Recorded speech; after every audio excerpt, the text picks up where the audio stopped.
नमस्ते दोस्तों, आपका स्वागत है मेरे चैनल धार्मिक एवं पौराणिक कथाओं में। आज मैं आपके लिए लेकर आई हूँ एक और नई कथा।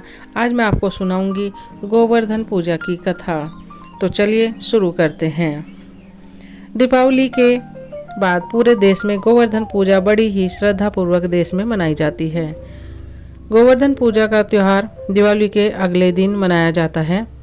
इस वर्ष यह त्यौहार 26 अक्टूबर को मनाया जाएगा।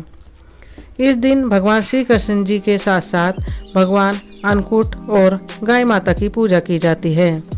इस दिन गोबर से बने गोवर्धन पर्वत की पूजा की जाती है। मान्यता है कि इस दिन गोवर्धन पूजा व्रत कथा के बिना यह पूजा अधूरी मानी जाती है। गोवर्धन पूजा की पौराणिक कथा मैं आपको सुनाती हूँ। तो चलिए इस कथा के माध्यम से मैं आपको इस पर्व की शुरुआत कैसे हुई और भगवान श्री कृष्ण का क्या संबंध है। गोवर्धन पूजा की पौराणिक कथा। द्वापर युग की बात है, जब एक बार देवराज इंद्र को अपनी शक्तियों के ऊपर काफी अहंकार हो गया था। उनका यह अभिमान तोड़ने के लिए श्री कृष्ण ने बड़ी ही अद्भुत लीला रची। एक दिन श्री कृष्ण ने देखा कि ग्रामवासी किसी पूजा की तैयारी में व्यस्त हैं और स्वादिष्ट पकवान बना रहे हैं। यह देखकर श्री कृष्ण मैया यशोदा से पूछते हैं कि माँ, यहाँ सब लोग किस पूजा की तैयारी में व्यस्त हैं। श्री कृष्ण की बातें सुनकर यशोदा माता उत्तर देती हैं, बताती हैं कि गांव के सभी लोग इंद्रदेव की पूजा में व्यस्त हैं।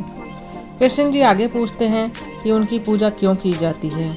तो माँ यशोदा बताती हैं, यह पूजा इंद्रदेव को प्रसन्न करने के लिए की जाती है, जिससे गाँव में ठीक से वर्षा होती रहे और खेतों में फसलें लहलाती रहें, जिससे कभी भी अन्न की कमी न हो। गांव वासियों को साथ यहाँ के पशुओं का भी भरण पोषण इस अन्न से होता है।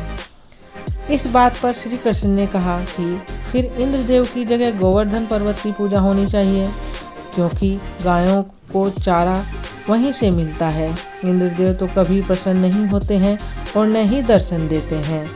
श्री कृष्ण की यह बात ब्रज के अन्य लोगों को भी पता लगी और उन्होंने कहना की बात मानकर इंद्रदेव की जगह गोवर्धन पर्वत की पूजा शुरू कर दी। यह देखकर इंद्रदेव अत्यंत क्रोधित हुए और उन्होंने मूसलाधार वर्षा शुरू कर दी। इंद्रदेव ने इतनी वर्षा की कि ब्रजवासियों की सारी फसल खराब हो गई और उन्हें काफ़ी नुकसान हो गया। वर्षा न रुकने पर ब्रजवासी श्री कृष्ण की शरण में गए और उन्हें रक्षा करने की प्रार्थना की। श्री कृष्ण ने सभी ब्रजवासियों की इंद्र के प्रकोप से बचाने के लिए अपनी कनिष्ठ की उंगली पर पूरा गोवर्धन पर्वत उठा लिया।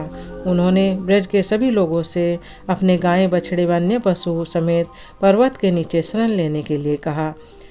इंद्रदेव श्री कृष्ण की यह लीला देखकर और ज़्यादा क्रोधित हो गए और उन्होंने वर्षा की गति और ज़्यादा बढ़ा दी।